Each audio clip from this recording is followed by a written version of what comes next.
Yes, mwasibe mutya mwasize mutya banyebo ne basebo. Mu video ngenda kulaga ngeri osobola okolamu Android app eyo.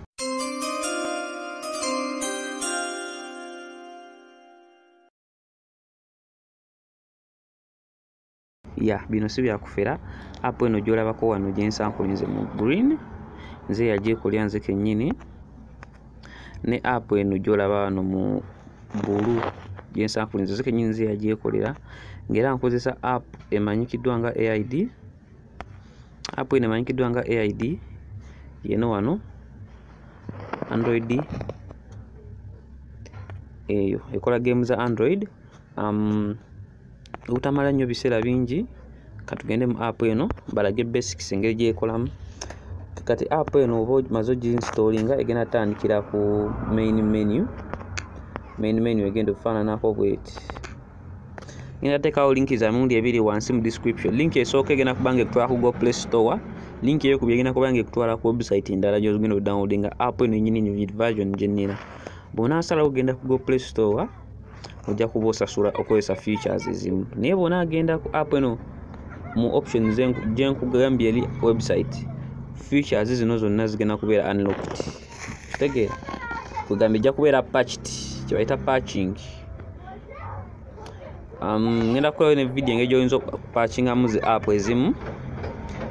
For example nga game n'ogipatchinga nga whereby coins ofuna za bwerere, levels ozitako buyisi, so subscribing for that.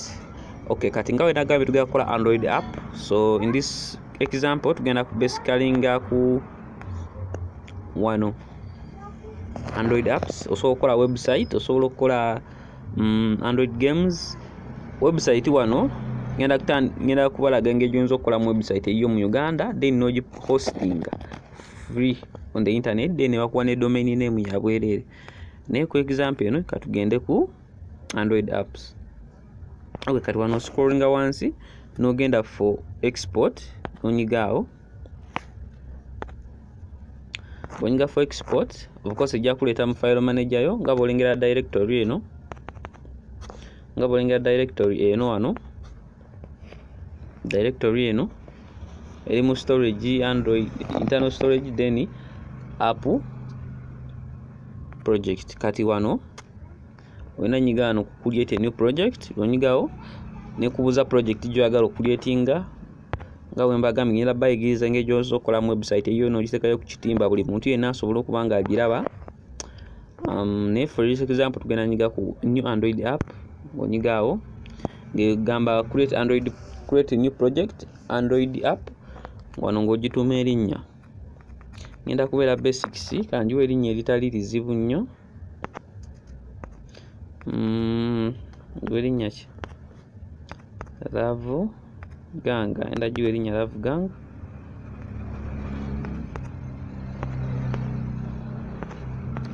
Love Ganga. Oops. Ganga. Love Ganga. Kati wano ku package name olina ogiwa package name nga ejja kubeera exemplary in order just in case obanga bali kukola ki app endala zisobole okugisharingira bintu ng'ebyo Facebook byonna bina package names. For now let me think. So compare mkato nenda chika. Okay, komeo. Okay, ku package name kantekeo Love Gang. Remember package name ina kubeera in short letters. Ate teina kubeera mu gaps. Kankuwa example, teina kubeera mu gap bweziti. No, eyo gap eri wakati wa love ne K ezesatu. Teina kubeerawo. Walina kubeerawo nga tewali gap yadde. Wabeerawo gap walina kubeerawo underscore dash efaananako bweti ino kubeerawo yoka. Oops.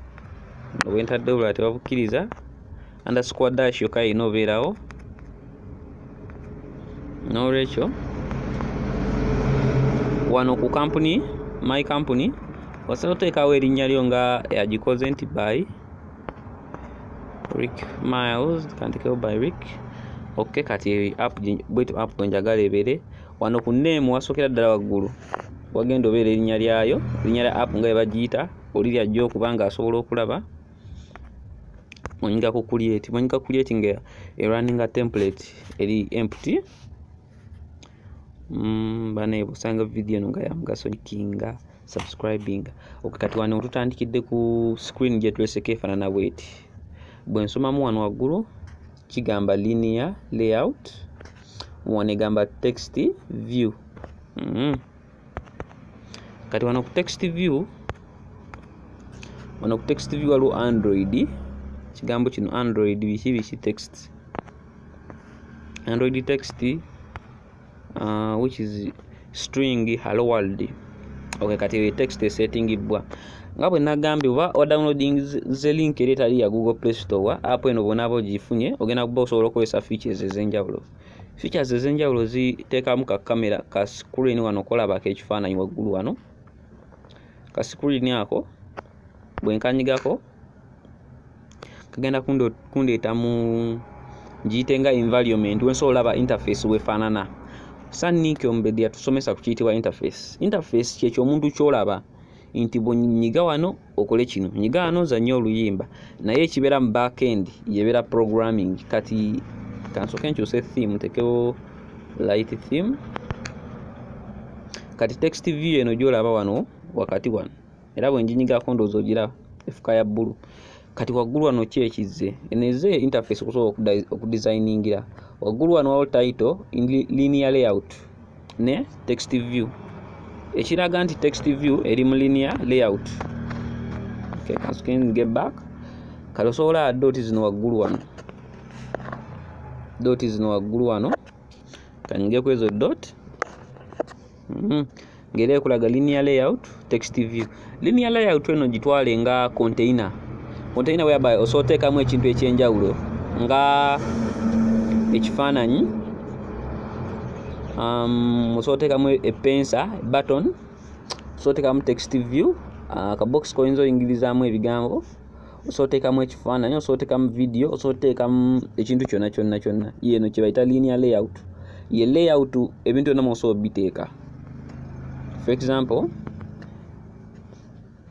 linear layout eno kankyuse string bwenyize ku text view nga bwe walabe string yayo yino wano kankinyigeko kati kankyuse text eno ngitekewo nti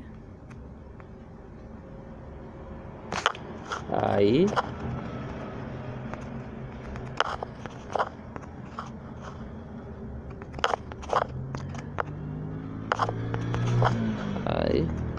love you all my people. All my people. Yeah, mpozera obadde owegendereza olwa akantu kembadde nkozesa kafaanana bwe kati ako kemulaba ku screen yammwe essaawa eno ako ka app kanyambako okusobola okuba nga nnyiga bulungi cause essaawa zino my screen is misbehaving. I do not know why my sensor, so I'm using this app. Ninayo ne video gyengenda obbaleetera oba already nagifulumya dda eraga app zolina okuba nazo ku simu kati text bw'oba omaze ogiyingizaamu I love you all my people ng'onyiga ku OK text ng'olekogiraba wano nti ekyuse. Okay, kati eno sigenda kuba nnyonnyola nnyo bingi nnyo kati manya eno linear layout kanze munjire ku dot linear layout eri mu main.xml nga bw'ogira wano nti main.xml yerimu linear layout. Main.xml ye layout ebintu by'okusokera ddala okulaba nga app yo girunning. Kati linear layout eno ekola ne ena file gyekola nayo yeno file bagita java main.java kanji balage weeri waliwo wano java noni wabayo resources kati java waliwo eno main activity.java yeno app gye tuli mu ssaawa eno kitegedde yeno gye tuli mu ssaawa eno kanji closing enkulage for example bwenjinyigako nga yeebikula main.java erimu package name gye twataddemu eyo waggulu ricky.lavuganga nebeera ne imports bino bye importinze bye byetaagisibwa okukola Android app import ezo zirina okubeerawo bwe ya kamera bwobanga app gyokoze ebikula kamera wano wajja beerawo ka imported kamera biki majjo ejja beerawo awo. Nga bwe mbagala nti eno just basics bintu temubifaako nnyo.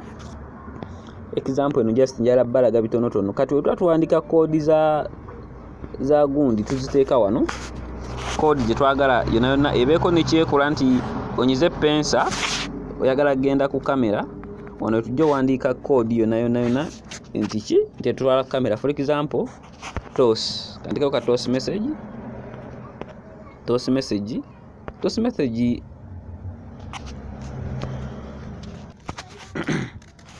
toss message ekuleetera ebintu byosobola okujjuzaawo. Nga bwe nkugambye munakozesa link ereeta lya go play store kijja kuba kyangu nnyo, nolwekyo gye recommend nga mwena mugikozese. Kenyanyiga ku toss ngeyo kendeetera majju eyo nga bw'olaba nti egirodinze waggulu wano, nga bw'olaba nti egirodinze Android widget nga bw'ogiraba wano luli tebaddeeyo. Kati nga bwe nyize ku toss message egireese.